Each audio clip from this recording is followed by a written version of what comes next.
뉴욕 임하람 뉴욕 특파원 연결해 보겠습니다. 특파원님, 안녕하세요. 10분 전에 마감한 뉴욕 증시 마감 상황 전해주시기 바랍니다. 네, 방금 올해 첫 거래일이 끝났습니다. 뉴욕 증시 3대 지수 오늘 첫 거래일임에도 불구하고 모두 하락 마감하는 흐름 보였는데요.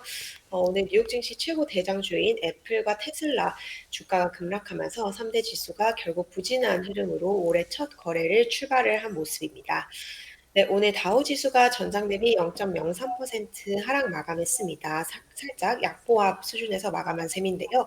지수는 현재 33,100선을 나타내고 있습니다. S&P 500 지수 전장 대비 0.4% 하락 마감했는데요. 3,820선에서 오늘 첫 종가를 형성을 했습니다.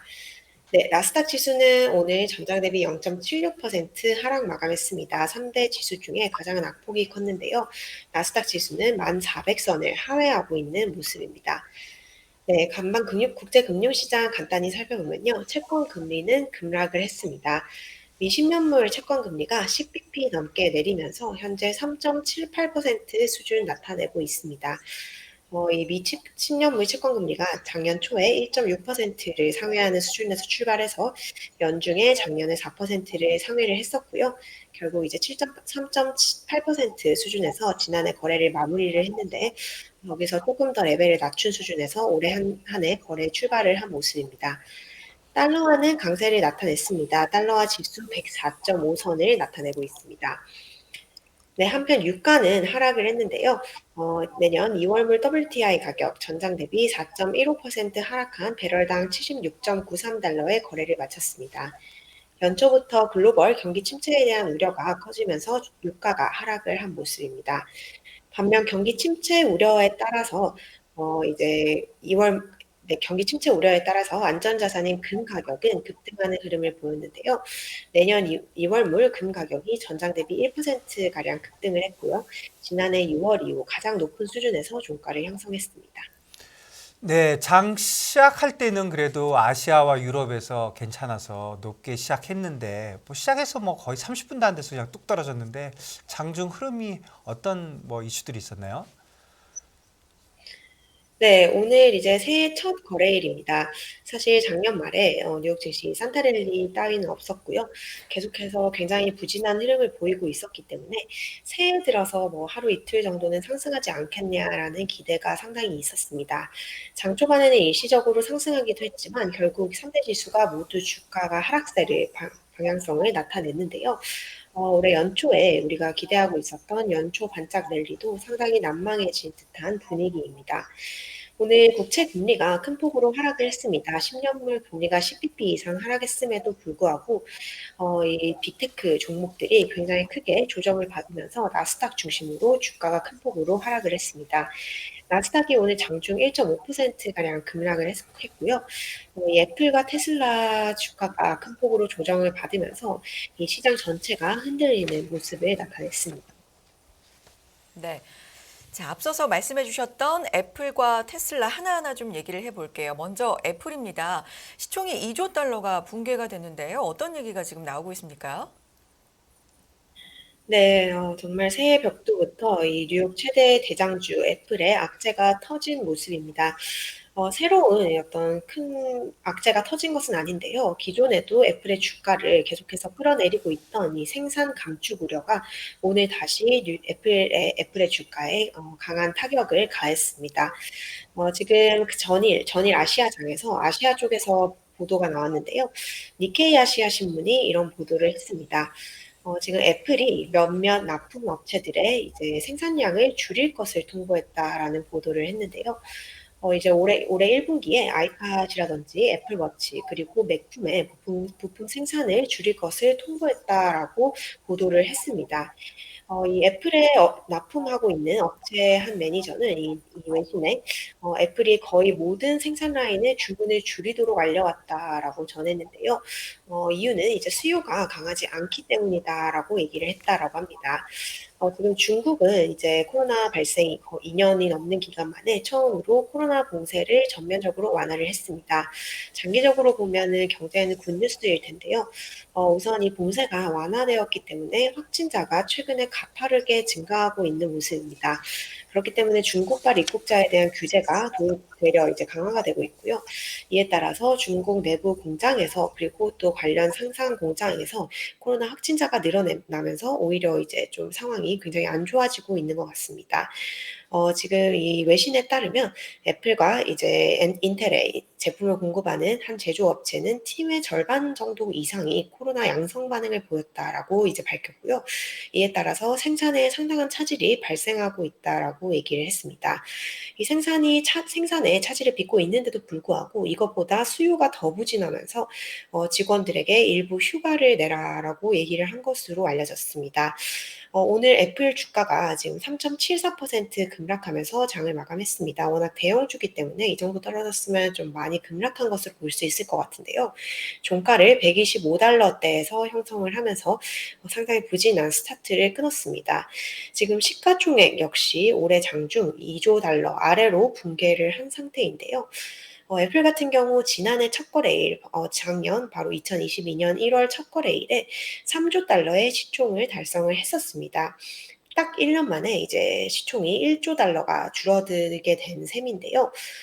지금 애플의 시총이 이제 2조 달러 아래로 떨어지면서 뉴욕 증시에서 시총 1조 달러를 웃도는 기업이 애플과 마이크로소프트 이 기업 두 개만 단 남게 됐습니다. 네, 그렇네요. 뭐 애플이 이 정도 떨어졌으니까 지수가 뭐 0.4% 떨어진 게 뭐 이상하지 않은데요. 그런데 테슬라도 또 10% 이상 빠졌네요. 12% 내려서 108.50인데요. 테슬라 관련돼서도 전해 주십시오. 네, 테슬라 역시 오늘 급락세를 재개를 했습니다. 테슬라 관련해서도 개별적인 악재가 발생을 했었는데요. 이제 전일 아시아장에서 전해진 테슬라의 차량 인도량이 월가 예상치를 굉장히 좀 하회하는 수준으로 집계가 됐습니다.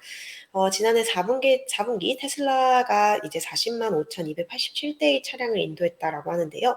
지난해 같은 기간에 대비하면 40%가량의 차량 인도 건수가 늘어난 거지만 월가에서 예상한 것보다는 부진하게 성적이 나왔습니다. 최근 이제 테슬라에 대한 여러 우려에 더해서 수요 둔화라든지 여러 우려에 더해서 이제 차량 인도량마저 줄어들었다라는 소식이 또 이제 직격탄을 주가에 미치게 되었고요.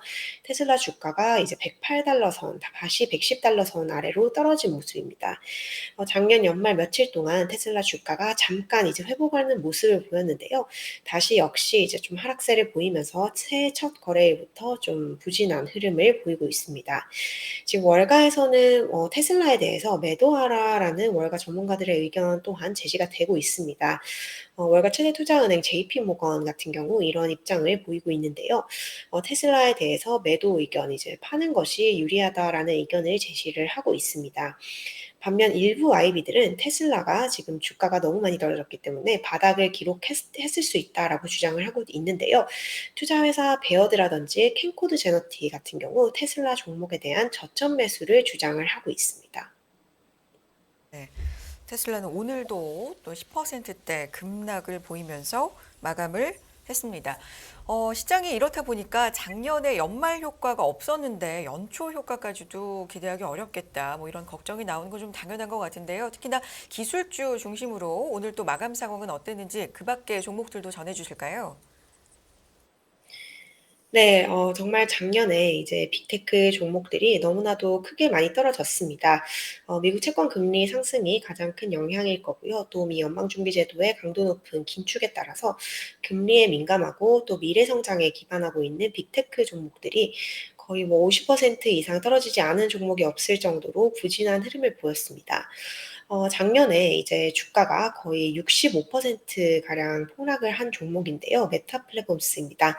메타 플랫폼스 같은 경우는 오늘 애플이라든지 테슬라의 셋오프에도 불구하고 견조한 흐름을 보였습니다. 오늘 3% 이상 오르는 모습을 보였고요.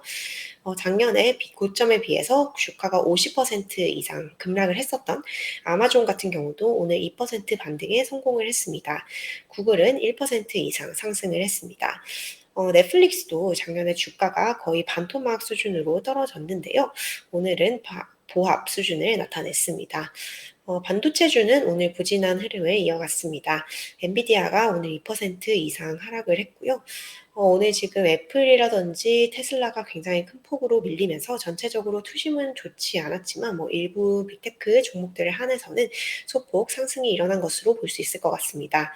애플 주가가 애플 시총이 이제 2조 달러 아래로 추락을 하면서 이제 마이크로소프트와 애플만이 1조 달러를 넘기는 시총을 보유한 종목이 되었는데요.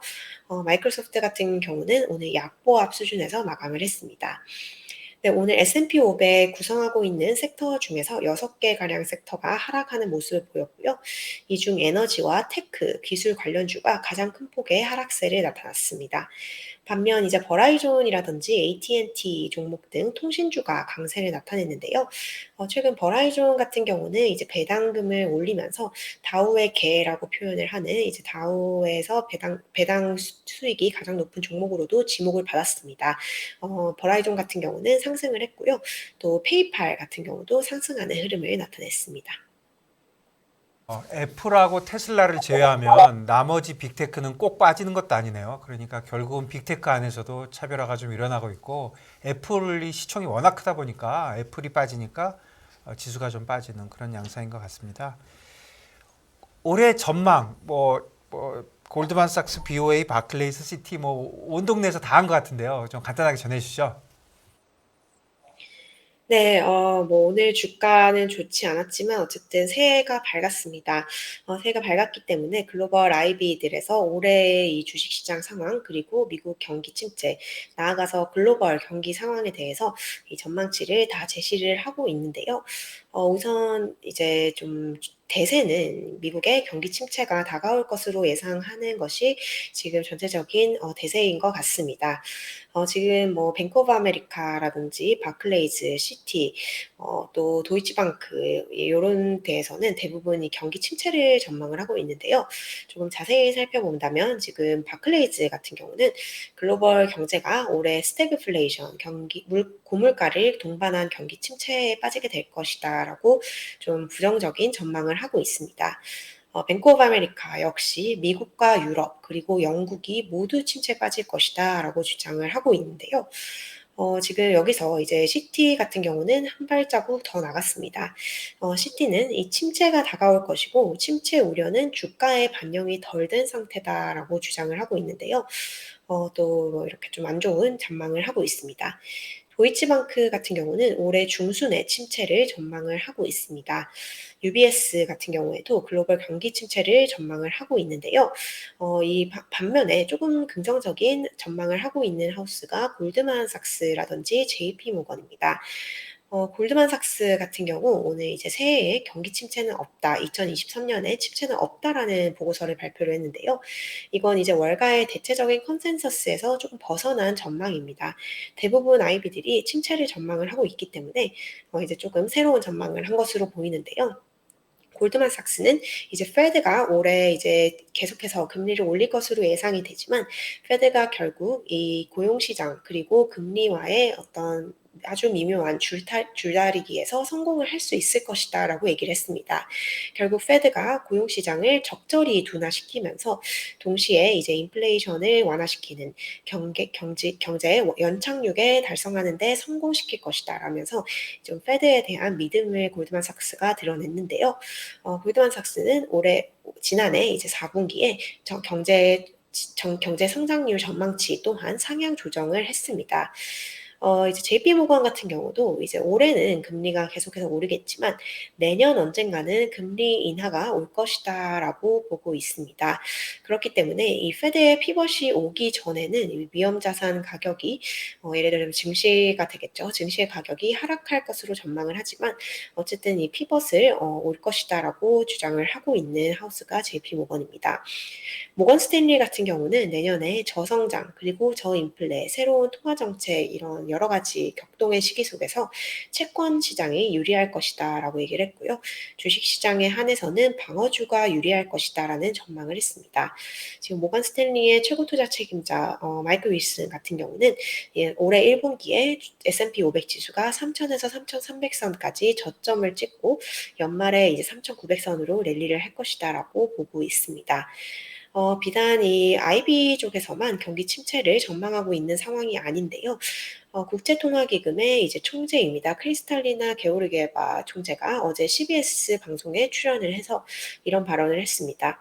올해 세계 경제의 3분의 1 이상이 침체에 직면할 것이다라고 이제 경고를 했고요. 미국과 유럽연합 그리고 중국 이렇게 빅3 경제가 동시에 둔화하는 흐름을 보인다라고 하면서 올해는 지난해보다 더 힘든 한 해가 될 것이다라고 얘기를 했습니다. 이 헤지펀드 투자자, 유명 투자자들 중에서도 이제 올해 전망에 대한 말이 계속 나오고 있는데요. 월가의 유명 인사입니다. 이제 빅숏으로 많이 알려져 있는 마이클 버리인데요. 마이클 버리 같은 경우는 좀 상당히 부정적으로 이 경제를 바라보고 있습니다. 마이클 버리는 작년에 이 미국 경제를 보고 추락하는 비행기와 같다라고 표현한 바가 있는데요. 올해에도 조금 전망이 어두운 듯합니다. 인플레가 계속 지속이 될 것이고 또 미국 경제는 침체에 빠져들 것이다라고 주장을 하고 있는데요. 이제 관건은 미국 경제가 얕은 침체에 빠져드는 것인지 강한 침체에 빠져드는 것인지 아니면 뭐 침체의 정의를 어떻게 해야 되는지 뭐 이런 많은 논란이 예상이 되는데 어떤 정의를 쓰든 상관없이 미국 경제는 무조건 침체에 빠질 것이다라고 상당히 비관적인 의견을 강하게 피력을 했습니다. 13년 미국 첫 거래일 시작을 했고 또 마감 상황까지 이렇게 지켜봤고요. 뭐 좋지는 않습니다. 전망들도 대체로는 좀 어둡고 침체 얘기가 많이 나오고 있고요. 또 일부에서는 침체를 피할 수 있다. 뭐 이런 의견들도 좀 다양하게 나오고 있는 상황인 것 같네요. 자, 뉴욕 현지 상황 자세하게 들었습니다. 임하람 뉴욕 특파원이었습니다. 특파원님 고맙습니다. 네, 감사합니다.